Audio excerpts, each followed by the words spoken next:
know, I get asked that question a lot. Why don't I just focus on bodybuilding? But I think the Army is kind of part of who I am. I think the Army is kind of what made me the man that I am. I believe to be able to get to where I am while maintaining my military career, I think is something to be a little bit proud of too. You know, it would be a lot better, I guess, temporarily to win more shows and make more money, you know, but easy come, easy go, you know, and that bodybuilding life would be over soon, you know. It seems like every few months I'm doing a new video on bodybuilders or fitness enthusiasts that I've watched over time in my time on YouTube. Now, while all of these guys are not passing away, what's happening seems to be a little too frequent in my personal opinion. Every time I make these videos, I like to put in my own take on something that I have learned over time from watching these bodybuilders, said fitness enthusiasts, and other fitness related topics. I like to talk about the influential ways that these guys I'm talking about, and girls, have changed the sport as we know it, and otherwise influencing massive people to watch it versus when it used to be just some space in between on YouTube way back in the day.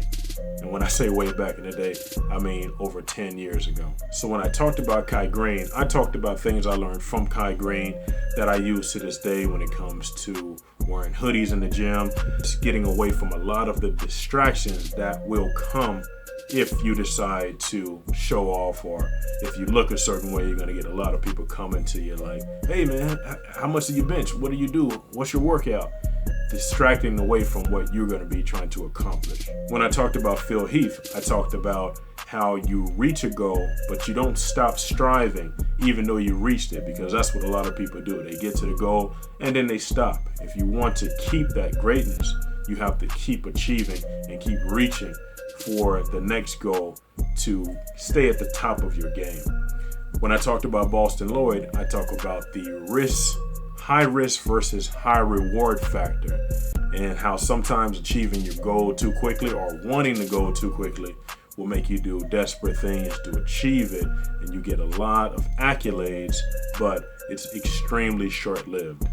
And when I talked about Sean Roden, I talked about something that really stood out to me was his stoicism. I use stoicism very much in my life to endure even though things are hard. And I learned that complaining about a situation doesn't make it any better. Only the actions that you put into it do. Today I want to talk to you about 2017 Mr. Arnold Classic himself, Cedric McMillan. Now, when I mention Cedric McMillan, I am talking about the duty when it comes to him.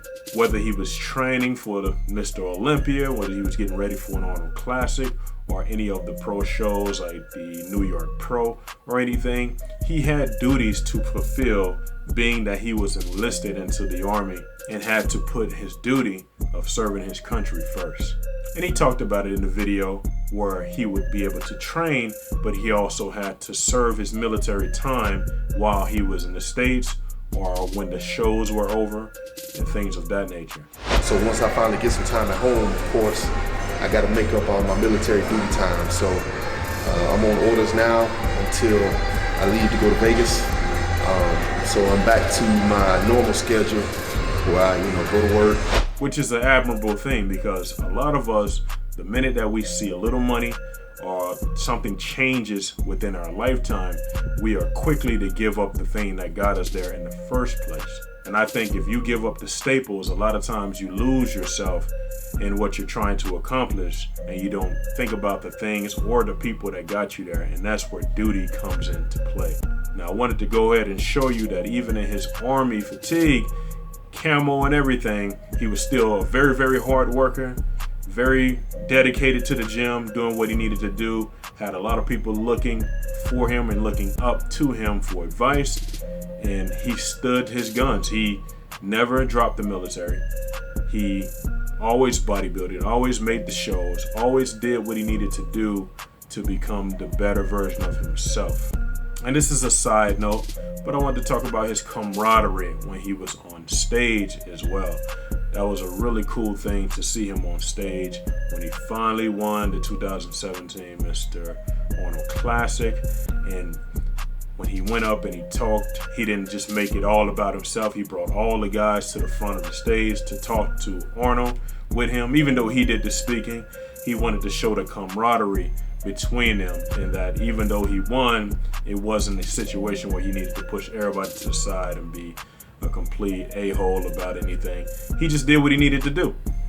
I also want to put a couple clips in as well as I'm going through this video about issues that he was having leading up to his untimely passing. First of all, I tried to make this video about 4 times. I keep deleting it, you know. I'm kind of like a private person when it comes to my personal business, you know. I've been having some issues for about 4 weeks now, and you know, I got a couple phone calls and some messages, some text messages from friends saying that they seen on the internet some shit was wrong with me. You can see how some complications can lead up to the issues that we have, because everything is accumulative. Very few times will you'll ever see some freak accident or something happening where the person is not able to predict on what happened. It's usually a situation where you are putting yourself in a more unhealthy state to achieve a goal, and when you do that, some of the dire consequences can come with that. Watching Cedric being able to juggle family, the armed forces, and bodybuilding, and still look the way he did, act the way he did, be as humble as he was, because he hated to film. That was a big thing about him. Really taught me about the duty that I need to do. So whenever I'm having hard days or it's a situation where I need to reset, I try my absolute best to take it one day at a time. So if that day is not good, I'm not going to throw the week away. I am going to say, this is a rough day. Let me start over on a new day. That way I can keep ahead instead of pushing myself back a whole week and having to restart. And that's how a lot of people fall out of their duties. Like I tell you all the time, accountability and discipline are my big friends when it comes to it, because motivation, it is extremely fleeting and it will not hold you over for long periods of time. So make sure you keep your duty, as your duty will guide you and let you know what needs to be done, what is important to not just keep you going, but if you have people depending on you, to keep that going as well. But that's all I wanted to say. I heard that he passed about 3 or 4 days ago, depending on when I put this video up. And it's sad, man. It's sad to see people reach their goals and keep trying to push, and things can go awry in the blink of an eye. You never know. Like I said, it's accumulative, but you never know the exact time on when it's going to happen. So keep on your duties, guys, but keep yourself as healthy as possible. Keep pushing forward, and if you notice anything, try your best to get checked, man, because you never know how it's going to go. If you don't test, you guess, they say, and I need to follow that example too, because sometimes I get so caught up in what I'm doing, I forget that I need to go ahead and keep myself up as well. We're not perfect here, guys. We're not perfect. We are just humans just like you. We just reach the goal a little bit further than the normal person. The only difference between those who keep on their duties and those who don't is the ones that don't, they quit. Thank you again for your influence upon me and the millions out there, Cedric. Rest in power, brother.